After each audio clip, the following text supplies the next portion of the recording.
Hello dear students, work power energy की next problem पे आते हैं।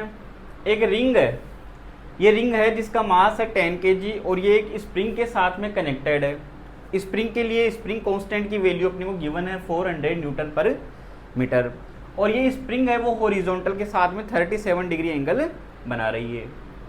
इस स्प्रिंग की नेचुरल लेंथ है 4 मीटर। क्वेश्चन यह है कि जब ये स्प्रिंग हॉरिजॉन्टल हो जाए तब इसकी रिंग की वेलोसिटी कितनी होगी।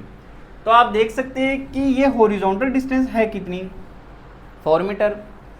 ये रिंग है, मास है ये 10 kg का, ये अपने वेट के कारण किधर आएगा, नीचे की तरफ। तो ये जब स्प्रिंग हॉरिजॉन्टल हो जाएगी तब उसकी कंडीशन के अंदर ये वाली लेंथ कितनी हो गई, 4 मीटर और इसकी नेचुरल लेंथ भी कितनी है, 4 मीटर।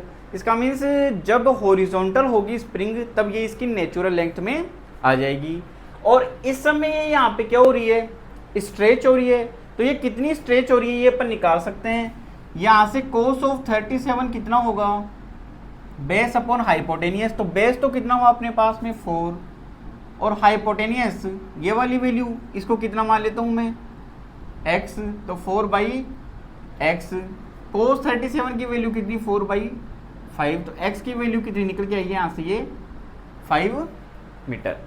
इसका मीन्स इसकी नेचुरल लेंथ कितनी है, 4 मीटर और ये 5 मीटर से कहाँ पे आ रही है, 4 मीटर पे। यानी कितनी स्ट्रेच है, तो ये स्ट्रेच कितनी होगी, x1 की वैल्यू कितनी होगी, 5 - 4। तो कितनी होगी ये 1 मीटर और बाद में ये नेचुरल लेंथ में आ जाती है। तो कितना हुआ, x2 0 हो गया।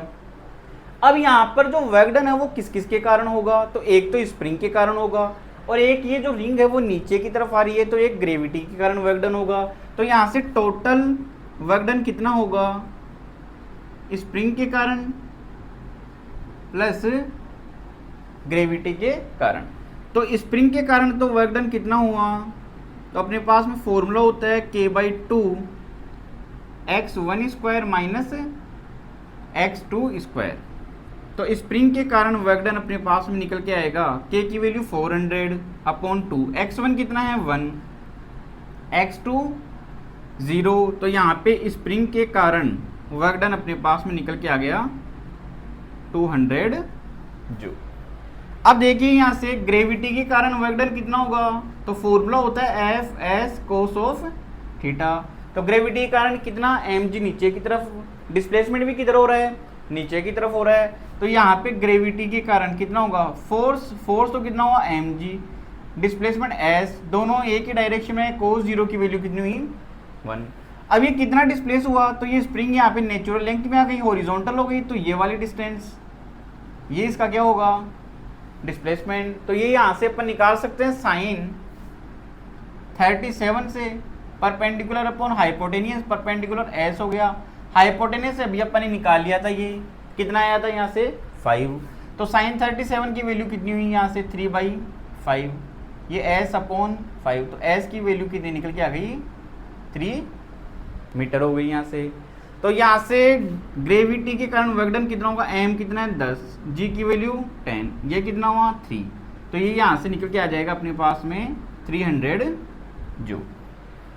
तो देखिए टोटल वर्क डन कितना हुआ स्प्रिंग के कारण और ग्रेविटी के कारण, 200 + 300, तो ये कितना निकल के आ जाएगा 500 जूल।